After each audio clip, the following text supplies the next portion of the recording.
Question number 1 आप सभी की स्क्रीन पर आ चुका है। बाकी आपके अगर कोई डाउट्स हैं, कुछ कमेंट हैं तो आप लास्ट में पूछिएगा। पहला प्रश्न यहां पर है, जीन पियाजे के अनुसार पूर्व संक्रियात्मक चरण में बच्चे निम्न में से क्या कर पाते हैं? प्रतिलोमिक चिंतन, प्रतीकात्मक खेल, अनुक्रमिक वर्गीकरण या फिर संरक्षण। तो जीन पियाजे ने संज्ञानात्मक विकास का सिद्धांत दिया है, 4 अवस्थाओं की बात की है। पहली अवस्था की बात करें तो आप कहते हैं संवेदी गामक अवस्था, दूसरी अवस्था को कहा जाता है पूर्व संक्रियात्मक और तीसरी अवस्था होती है मूर्त और चौथी होती है अमूर्त। यहां पर जो आपसे प्रश्न में पूछा गया है वो ये पूछा गया कि पूर्व संक्रियात्मक चरण यानी दूसरी अवस्था की विशेषता क्या है। तो दूसरी अवस्था में बच्चे में प्रतीकात्मक खेल का विकास हो जाता है, यानी प्रतीक, बच्चे को अगर आप कुछ भी बताते हैं कि ये H for horse, horse means घोड़ा है, तो इसके माइंड में हॉर्स की तस्वीर, फिगर बन करके आ जाता है। ये होता है आपका प्रतीकात्मक खेल। ऑप्शन बी सही हो जाएगा। बाकी जो दिए गए हैं ये जो है विशेषता आपकी किसकी है? अगर आपसे पूछा जाए संरक्षण, तो ये तीसरी अवस्था में बच्चे में संरक्षण का गुण आ जाता है। आगे बढ़ेंगे प्रश्न संख्या 2 के लिए। कक्षा में सृजनात्मकता को बढ़ावा देने के लिए विद्यार्थियों को कैसे अवसर प्रदान करना चाहिए? प्रश्न संख्या 2, क्वेश्चन नंबर 2 के लिए आपका उत्तर हो जाएगा यहां पर। देखिए, सृजनात्मकता का मतलब होता है कुछ नया करना, इसको हम कहते हैं क्रिएटिविटी, जिसका संबंध होता है अपसारी चिंतन से और इसका संबंध होता है मौलिकता और प्रवाह से।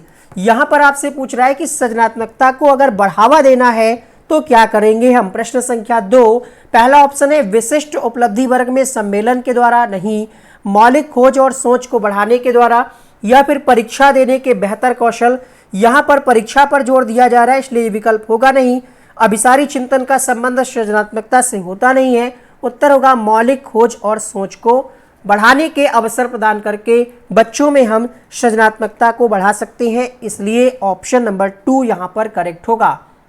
भाषा विकास के संदर्भ में संवेदनशील अवस्था कौन सी है? जन्म पूर्व का समय, आरंभिक अवस्था, मध्य बचपन या फिर युवा अवस्था। यानी प्रश्न में यह पूछा गया है कौन सी अवस्था में बच्चे में भाषा विकास का सबसे संवेदनशील काल या अवस्था होती है। प्रश्न संख्या 3 के लिए आपका उत्तर होगा प्रारंभिक अवस्था जो होती है सबसे संवेदनशील मानी जाती है। क्वेश्चन नंबर 4 देखिएगा, निम्न में से कौन सा समावेशन का या समावेश का नियम है? विभेदन यानी भेदभाव, मानकीकृत अनुदेश, व्यक्तिगत विभिन्नताओं को स्वीकार करना, पृथक्करण और नामांकित करना। देखिए, समावेश में क्या होता है, हम सबको एक साथ लेकर के चलते हैं, तो यहां पर भेदभाव कहा जा रहा है, यहां पर पृथक्करण कहा जा रहा है, ये गलत हो गया। और यहां पर स्टैंडर्ड अनुदेश की बात कही जा रही। उत्तर होगा यहां पर ऑप्शन नंबर 3, व्यक्तिगत विभिन्नताओं को स्वीकार करना। ये जो है समावेशन का नियम है। समावेशन में हम क्या करते हैं, सबको एक साथ लेकर के चलते हैं बिना किसी भेदभाव के।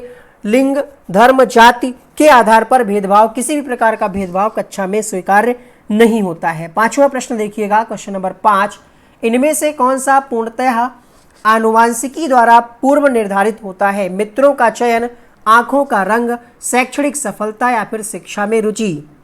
प्रश्न संख्या 5, 5वें प्रश्न में आपका उत्तर हो जाएगा आंखों का जो रंग होता है ये पूर्ण रूप से आनुवांशिकता से निर्धारित होता है कि आंखों का रंग लाल होगा, काला होगा। बहुत सारे लोग होती हैं उनकी आंखें जो हैं, आंखों में जो लेंस होता है वो आप देखेंगे तो लगेगा कि ग्रीन ग्रीन होता है। देखिए, क्लास ये शाम 7 बजे हम मिक्स चलाते हैं, वैसे ही चलेगी। बाकी सीटेट की जो क्लासेज हैं उनका टाइम टेबल हम जल्द ही बता देंगे कि कौन सी क्लास कब होगी, तो थोड़ा सा वेट कर लीजिएगा, ठीक है। आगे बढ़ेंगे क्वेश्चन नंबर 6 के लिए। इनमें से कौन सा अध्यापक द्वारा पाठ का उदाहरण नहीं है? अनुकरण के लिए कौशलों का प्रदर्शन करना, रटना, इशारे एवं संकेत, सहपाठियों संग साझा शिक्षण। प्रश्न संख्या 6, तो रटना जो है ये पाठ यानी स्कैफोल्डिंग का उदाहरण नहीं है। यहां पर आपका दूसरा विकल्प सही हो जाएगा। रीना कक्षा में दी गई किसी भी समस्या को सुलझाने के लिए अलग अलग तरकीबों के बारे में सोचती है, किसका प्रतीक है? प्रश्न संख्या 7,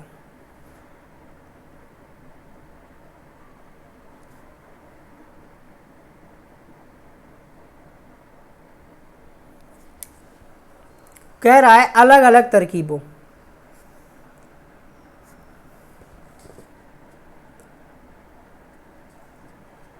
अपसारी चिंतन, जिसमें हम अलग अलग कई दिशाओं में सोचते हैं। 7वें प्रश्न में बहुत सारे बच्चे उत्तर गलत कर रहे हैं। यहाँ पर आपको साफ साफ पता है कि जो अपसारी चिंतन होता है इसका मतलब होता है आउट ऑफ द बॉक्स चिंतन। एक बार प्रश्न भी पूछा गया है, यानी ये कोई बॉक्स है अगर हम मान लें, ठीक है, इसके बाहर आप कई दिशाओं में कई प्रकार से अलग अलग क्षेत्रों में सोच पाए। तो यहाँ पर आपका 4th ऑप्शन सही होगा। 8वां प्रश्न है, राष्ट्रीय शिक्षा नीति 2020 क्या प्रस्तावित करती है? विद्यालय की पाठ्यचर्या की विषय वस्तु में कटौती, विद्यालय की पाठ्यचर्या के लचीलेपन में वृद्धि। अगला है यहां पर, एक मिनट,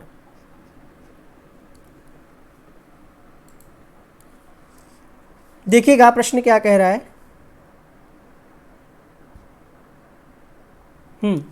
तो क्वेश्चन नंबर 8 उत्तर हो जाएगा यहां पर 8वें प्रश्न के लिए। देखिए, रटंत अधिगम को महत्व देना गलत है। जिस विकल्प में तीसरा ऑप्शन है वो इसका सही उत्तर नहीं होगा। विषय वस्तु में कटौती, लचीलेपन में वृद्धि और विवेचनात्मक चिंतन को महत्व देना। तो 8वें प्रश्न का उत्तर हो जाएगा ऑप्शन नंबर 3। भाई कौन है भाई जो इसका आंसर बी सही कर रहा है 8 का? हैं? रटंत अधिगम को महत्व दिया जा रहा है नहीं शिक्षा नीति में, कम से कम ऑप्शन तो पढ़ लो। चलिए, रटंत वाली बात गलत है, आप एनसीएफ में भी पढ़े हैं, तो ये कैसे हो सकता है? निम्न में से कौन सा कारक सामाजिकरण का प्राथमिक कारक नहीं है? परिवार, अड़ोस पड़ोस, समकक्षी, सरकार।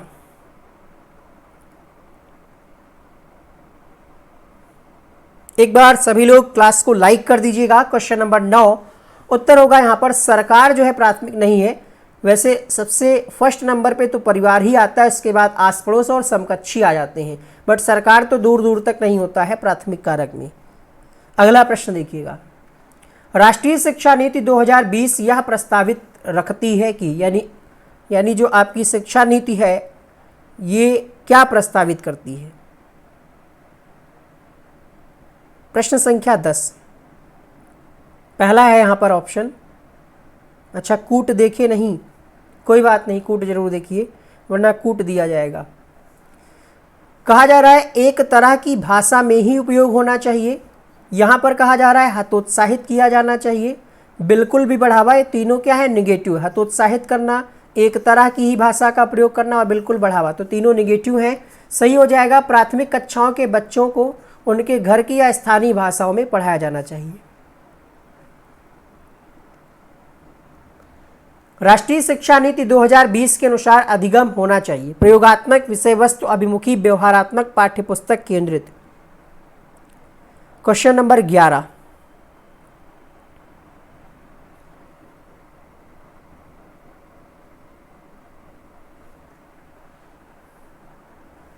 प्रयोगात्मक, प्रयोग आधारित बच्चों को सिखाया जाए, इस पर जोर दिया गया है नई शिक्षा नीति में। लेव वाइगोत्स्की द्वारा दिए गए बच्चों के विकास का सिद्धांत किस पर आधारित है? भाषा और संस्कृति, भाषा और परिपक्वता, भाषा और भौतिक जगत, या फिर परिपक्वता और संस्कृति।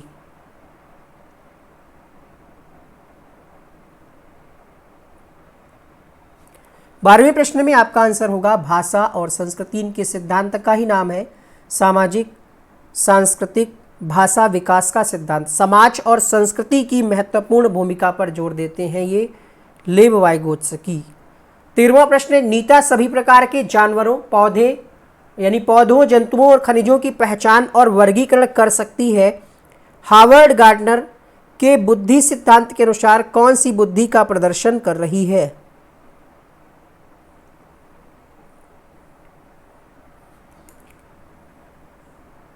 कोई भाषा वाली बात तो है नहीं जो भाषा ही हो जाएगा।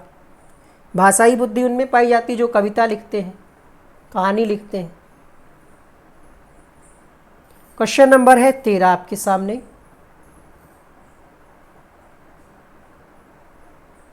उत्तर होगा यहाँ पर प्रकृतिवादी, क्योंकि ये जो वस्तुएं हैं जानवर, पौधे, जंतु, इनमें जिनका इंटरेस्ट होगा उनमें प्रकृतिवादी बुद्धि पाई जाएगी। पहला ऑप्शन सही हो जाएगा। एक प्रगतिशील स्कूल में दी गई शिक्षा बच्चों को डैश बनाती है, निष्क्रिय अन्वेषक, सक्रिय अन्वेषक, निष्क्रिय अनुयायी, सक्रिय अनुयायी। क्वेश्चन नंबर 14 देखिएगा। प्रगतिशील शिक्षा और बाल केंद्रित शिक्षा से प्रश्न आता है आपकी परीक्षा में। प्रगतिशील शिक्षा के अंतर्गत क्या होता है कि बच्चों को हम सक्रिय रूप से, ठीक है, एक्टिव लर्नर होते हैं बच्चे और ज्ञान की संरचना का निर्माण स्वयं करते हैं। ये किसने कहा? अगर आपसे प्रश्न पूछ ले तो आप बताते हैं जीन पियाजे महोदय ने कहा कि बच्चे क्या हैं? नन्हे मनोवैज्ञानिक हैं। ज्ञान की संरचना का निर्माण बच्चे खुद से करते हैं। देखिएगा क्वेश्चन नंबर 14 के लिए आपका उत्तर होगा सक्रिय अन्वेषक, ऑप्शन नंबर 2। 15वां प्रश्न, समीपस्थ विकास के क्षेत्र की संकल्पना किसने प्रतिपादित की थी? लॉरेंस कोहलबर्ग, लेव वाइगोत्स्की, जेरोम ब्रूनर या फिर जीन पियाजे?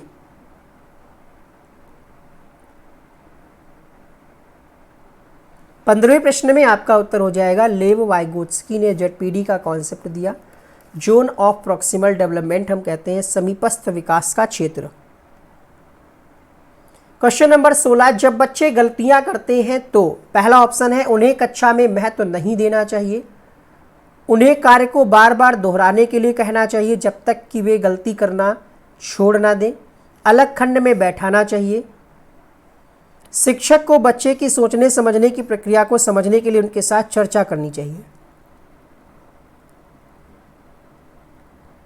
क्लास का टाइम टेबल फिलहाल वही है आपका। 1 बजे संस्कृत चलती है, 2 बजे जीके जीएस, 5 बजे गणित की क्लास होती है और शाम को 7 बजे आप हमारी क्लास देख पाते हैं और सीटेट की अलग से क्लासेस चलाई जाएंगी। 16वें प्रश्न में आपका उत्तर होगा उन्हें कक्षा में महत्व नहीं देना चाहिए। अगर आप सोच रहे हैं तो ये गलत हो जाएगा।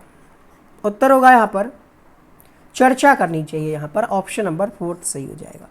17वां प्रश्न देखिएगा, बहुआयामी बुद्धि का सिद्धांत किसके द्वारा दिया गया है? क्वेश्चन नंबर 16, बहुआयामी बुद्धि का सिद्धांत हार्वर्ड गार्डनर ने दिया है, अल्फ्रेड बिने ने दिया है एक कारक सिद्धांत, स्किनर ने दिया है क्रिया प्रसूत अनुबंधन का सिद्धांत और स्टर्नबर्ग ने कौन सा सिद्धांत दिया? जल्दी से आप लोग बताइएगा। स्टर्नबर्ग ने कौन सा सिद्धांत दिया?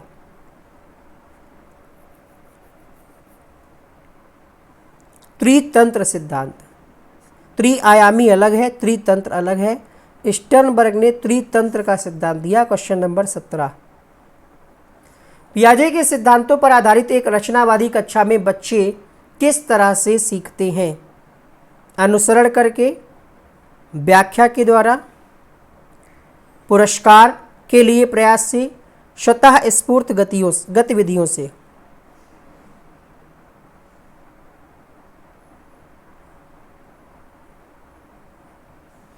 क्वेश्चन नंबर 17 में आपका उत्तर हो जाएगा जीन पियाजे। क्या अभी हमने आपको बताया? हमने बताया कि जीन पियाजे ये मानते हैं कि बच्चे नन्हे मनोवैज्ञानिक है, ज्ञान की संरचना का निर्माण स्वयं करते हैं। तो यहाँ पर आपका चौथा हो जाएगा स्वतः स्फूर्त गतिविधियों से सीखते हैं। किस दृष्टिकोण के अनुसार अधिगम एक सामाजिक एवं सक्रिय प्रक्रिया है?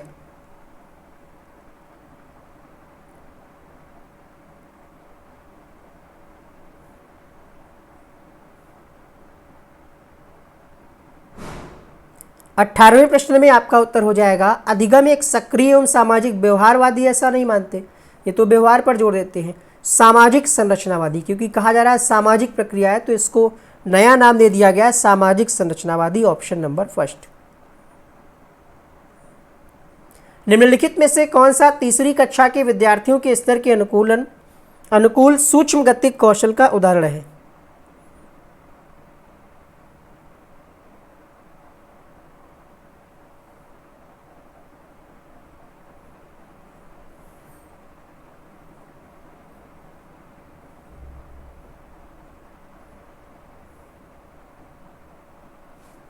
प्रश्न संख्या 19, धागे में मोती पिरोना या सुई में धागा डालना बहुत बारीक काम होता है। इसमें जो सूक्ष्म मांसपेशियां होती हैं उन्हीं का मतलब रोल रहता है। तो यहाँ पर आपका उत्तर होगा ऑप्शन नंबर 2।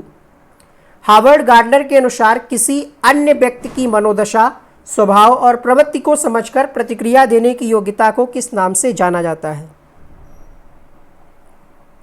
Question number 20।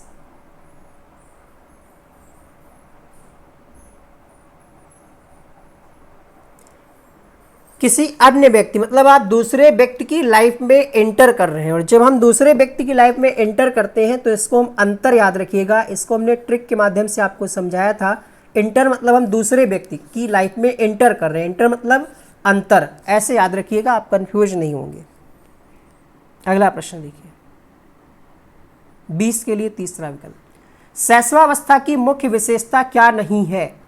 सीखने की प्रक्रिया में तीव्रता, जिज्ञासा की प्रवृत्ति, चिंतन प्रक्रिया या फिर अनुकरण द्वारा सीखने की प्रवृत्ति। Question number 21।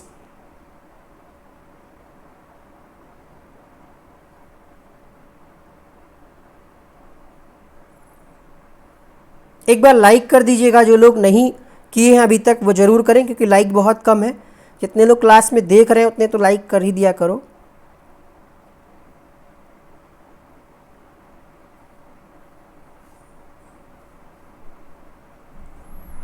क्वेश्चन नंबर 21 देखिए, चिंतन प्रक्रिया का अभाव होता है शैशवावस्था में। यहां पर आपका ऑप्शन नंबर सी सही हो जाएगा। शिक्षा मनोविज्ञान की दृष्टि से निम्न में से कौन सा कथन सत्य है?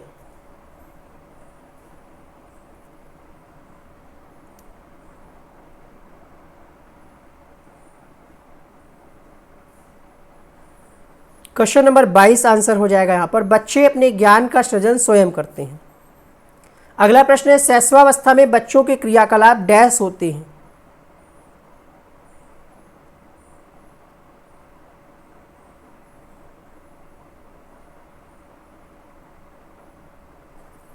मूल प्रवृत्त्यात्मक होते हैं। मूल प्रवृत्तियां क्या होती हैं? जो बच्चे में जन्मजात होती हैं। अगला प्रश्न देखिए, अवधारणाओं का विकास मुख्य रूप से किसका हिस्सा है? बौद्धिक विकास, शारीरिक विकास, सामाजिक विकास, संवेगात्मक विकास। जो कॉन्सेप्ट बनते हैं वो कहाँ बनते हैं? आपकी बुद्धि में, शरीर में, समाज में, या फिर संवेग। अवधारणा, किसी भी कॉन्सेप्ट को आप अपने माइंड में फीड करते हैं, अपनी मेमोरी में, यानी बौद्धिक विकास का हिस्सा है। विकास की शुरुआत होती है उत्तर बाल्यावस्था, प्रसवपूर्ण अवस्था, शैशवावस्था, पूर्व बाल्यावस्था से।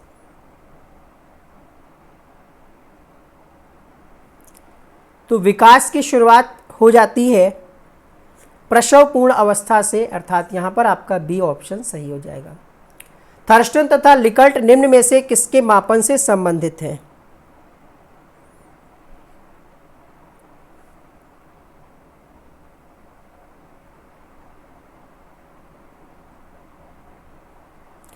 छब्बीसवां प्रश्न आपके सामने उत्तर हो जाएगा, अभिवृत्ति से संबंधित है थर्स्टन और लिकर्ट।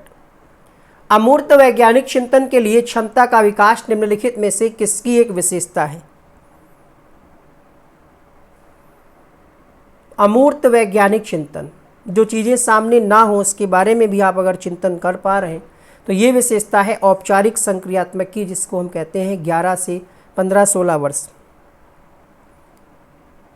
अगला प्रश्न, सृजनात्मकता क्या है? समस्याओं के मौलिक और अपसारी समाधानों को पहचानने अथवा तैयार करने की योग्यता।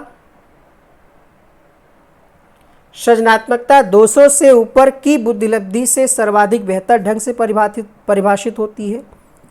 बुद्धि का एक प्रकार जो उन कौशलों से संबंधित है जो संचित किए गए ज्ञान और अनुभव पर निर्भर होते हैं। 28 के लिए उत्तर होगा यहाँ पर आपका ऑप्शन नंबर फर्स्ट, समस्याओं के मौलिक और अपसारी। आपको हमने बताया कि सृजनात्मकता का संबंध किससे है? अपसारी चिंतन से। तो यहाँ पर पहला ऑप्शन सही हो जाएगा। डैश के अनुसार बच्चों के चिंतन के बारे में सामाजिक प्रक्रियाओं तथा सांस्कृतिक संदर्भ के प्रभाव को समझना आवश्यक है। प्रश्न संख्या 29 उत्तर होगा यहाँ पर वाइगोत्स्की, क्योंकि यहाँ पर सामाजिक प्रक्रियाओं की बात कही गई है, आगे सांस्कृतिक संदर्भ भी लिखा हुआ है। अगला प्रश्न देखिएगा, मानव विकास के संदर्भ में आनुवांशिकता तथा पर्यावरण की भूमिका के बारे में कौन सा कथन सही है?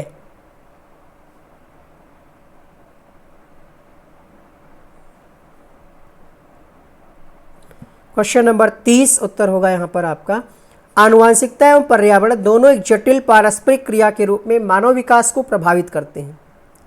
एक प्रगतिशील कक्षा में विद्यार्थी के द्वारा ज्ञान की संरचना की जाती है। विद्यार्थी के द्वारा निष्क्रिय रूप से ज्ञान प्राप्त किया जाता है। विद्यार्थी के द्वारा ज्ञान को उसी रूप में दोहराया जाता है। शिक्षक के निर्देशों के अनुसार विद्यार्थी के द्वारा ज्ञान का अनुस्मरण किया जाता है।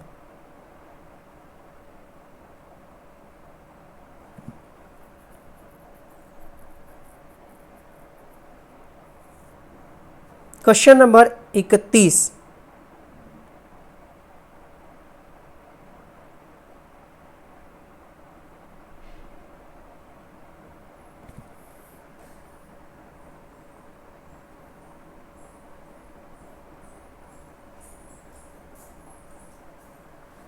क्वेश्चन नंबर 31 में आपका उत्तर हो जाएगा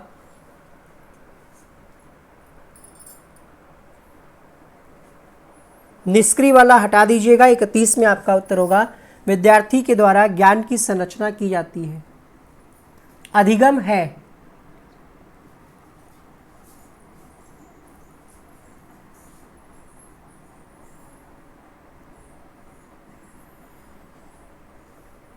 अधिगम क्या है? व्यवहार में जो स्थायी परिवर्तन होता है वही अधिगम कहलाता है। इस प्रश्न का उत्तर होगा ऑप्शन नंबर बी। अगला प्रश्न है, बहुबुद्धि मन के फ्रेम ढांचे के सिद्धांत के प्रवर्तक कौन? हार्वर्ड गार्डनर, अल्फ्रेड बिने, E.L. थॉर्नडाइक या फिर J.P. गिलफोर्ड? उत्तर होगा बहुबुद्धि का सिद्धांत किसने दिया है? हार्वर्ड गार्डनर ने। पहला ऑप्शन यहां पर सही हो जाएगा।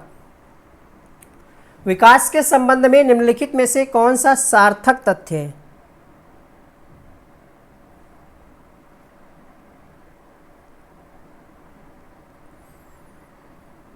क्वेश्चन नंबर 34 उत्तर होगा यहाँ पर, आनुवांशिकता और वातावरण की अंतःक्रिया का परिणाम है।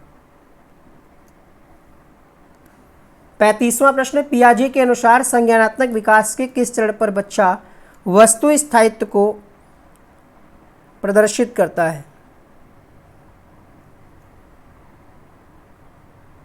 क्वेश्चन नंबर 35, वस्तु स्थायित्व का जो गुण है ये विशेषता है जीन पियाजे के अनुसार पहले स्टेज की, फर्स्ट स्टेज की। संवेदी प्रेरक कहें या संवेदी गामक कहें, 0 से 2 वर्ष इसको पढ़ा जाता है, कहा जाता है। अगला प्रश्न देखिएगा,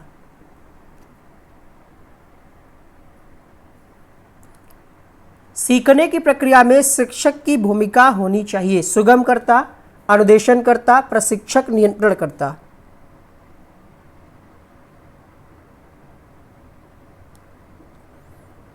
प्रश्न संख्या 36, शिक्षक की भूमिका क्या होती है? सुगमकर्ता, फैसिलिटेटर कहा जाता है। ऑप्शन नंबर यहां पर ए सही हो जाएगा। अगला प्रश्न देखिएगा, क्वेश्चन नंबर 37, निम्नलिखित में से कौन सा सूक्ष्म गतिक कौशल का उदाहरण है?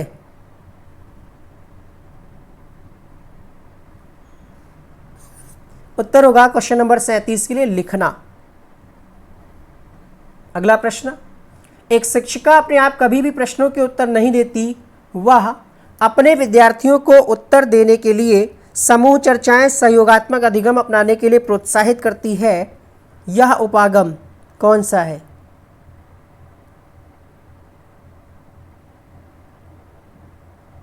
बताइएगा आंसर क्या होगा क्वेश्चन नंबर 38 के लिए।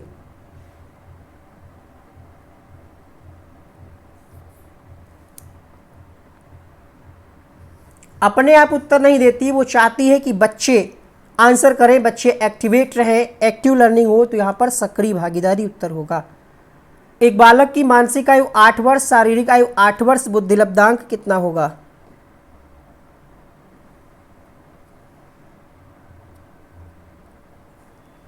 मानसिक आयु बटे वास्तविक आयु इंटू 100 होता है, यही तो होता है।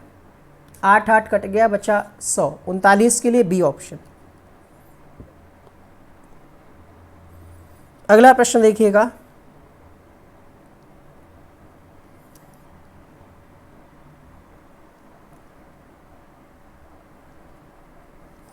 क्वेश्चन नंबर 40, एक बच्चा जो डैश से ग्रस्त है, सा, वाच, न्यूक्लियर, अनक्लियर में अंतर नहीं कर पाता, उसको क्या कहते हैं? कई किताबों में इसका आंसर शब्द जंबलिंग दिया है, बट अगर आप देखेंगे सा और वाज, इसमें जो बच्चे को समस्या होती है ये होता है पठन संबंधी विकार, जिसको हम डिस्लेक्सिया कहते हैं। बच्चों के सीखने की प्रक्रिया में प्रगति तब हो सकती है जब हम प्रगति की नियमित रूप से जांच करें। बच्चों की प्रगति को नियमित रूप से जांचने के साथ साथ सुधारात्मक कदम उठाएं। बच्चों को नियमित रूप से कार्य दें, होमवर्क दें, यानी लास्ट है नियमित रूप से गतिविधियां, कुछ एक्टिविटी कराएं। कब प्रगति होगी? Question number 41।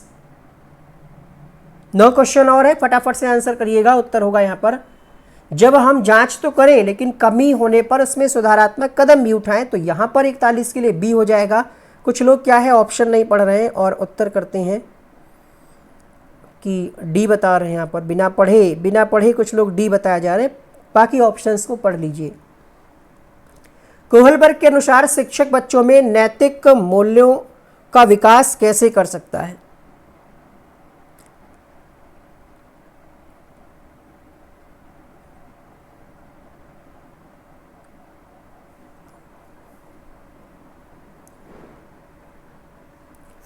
स्पष्ट नियम, कठोर निर्देश गलत हो जाएगा, उस पर चर्चा करिए डिस्कशन के माध्यम से।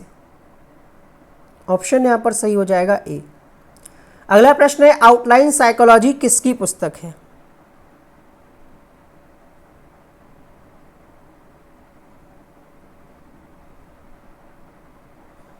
आउटलाइन साइकोलॉजी किसकी पुस्तक है? क्वेश्चन नंबर 43 मैकडूगल की पुस्तक है ये, मैकडूगल की। ऑप्शन नंबर फर्स्ट सही हो जाएगा। अगला प्रश्न देखिएगा, प्रयोगात्मक मनोविज्ञान का जनक किसे कहा जाता है? Watson, William Wundt, Guilford, Thompson.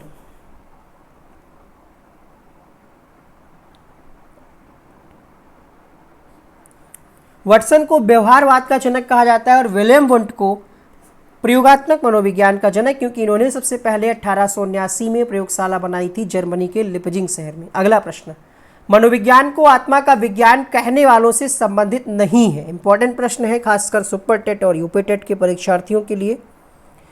326 लोग फिलहाल लाइव देख पा रहे हैं। जो लोग बाद में जुड़े हैं, शाम 7 बजे प्रतिदिन क्लास चलती है, दोपहर 1 बजे संस्कृत चलती है, 2 बजे जीके जीएस, 5 बजे गणित। सभी क्लासेस का निःशुल्क लाभ लें। क्वेश्चन नंबर 45 में उत्तर हो जाएगा विलियम जेम्स। ये जो है आत्मा का विज्ञान नहीं मानते, बाकी ये तीनों लोग मानते हैं कि मनोविज्ञान क्या है? आत्मा का विज्ञान। मनोविज्ञान को मन या मस्तिष्क का विज्ञान किसने कहा? नहीं मली, आपको कई बार हम समझा चुके हैं, 2 बार ब्लॉग भी कर चुके हैं, पर फिर भी आपको समझ में नहीं आता है। सफल नहीं होगे आप, अगर ऐसा ही आपका बिहेवियर रहा तो फिर सफल नहीं होगे। कड़वी बात है लेकिन क्या करें, नहीं समझ में आ रहा है।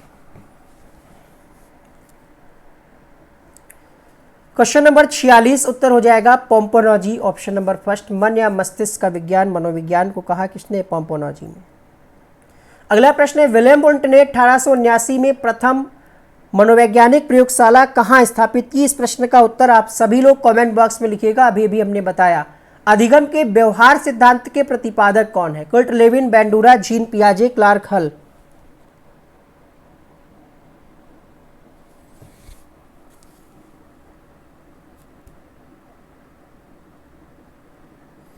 ब्लॉक के बाद हमने अनब्लॉक कर दिया था, हमने कहा चलिए 1 बार 2 बार मौका दे सकते हैं, लेकिन वो डॉट डॉट डॉट करके पता नहीं क्या क्या लिखता रहता है।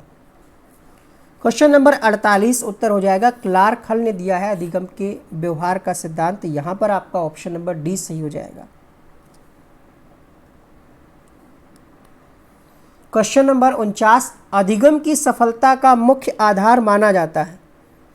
बातचीत करने के लिए आपको शुरुआत के लगभग 2 से 5 मिनट दिए जाते हैं। क्लास लेट में स्टार्ट हो पाती है, उस समय आप लोग बातचीत कर लें। कोई खास अगर मित्र है, ठीक है, जिससे दिल का रिश्ता आपका जुड़ चुका है या प्रोसेस पे है, तो इसका आप इंस्टाग्राम, टेलीग्राम, घंटाग्राम, इतने ग्राम है, उनकी आईडी ले लीजिए, उस पर आप कांटेक्ट करिए आराम से। क्वेश्चन नंबर 49 उत्कृष्ट इच्छा होनी चाहिए। ठीक है, इच्छा नहीं होगी तो कितना भी आप चाहेंगे आपको सफलता नहीं मिलेगी। लक्ष्य प्राप्ति की उत्कृष्ट इच्छा। अगला प्रश्न है, बालक शरीर के अंगों का संचालन करना सीखता है किस प्रकार के अधिगम के माध्यम से? प्रश्न संख्या 50।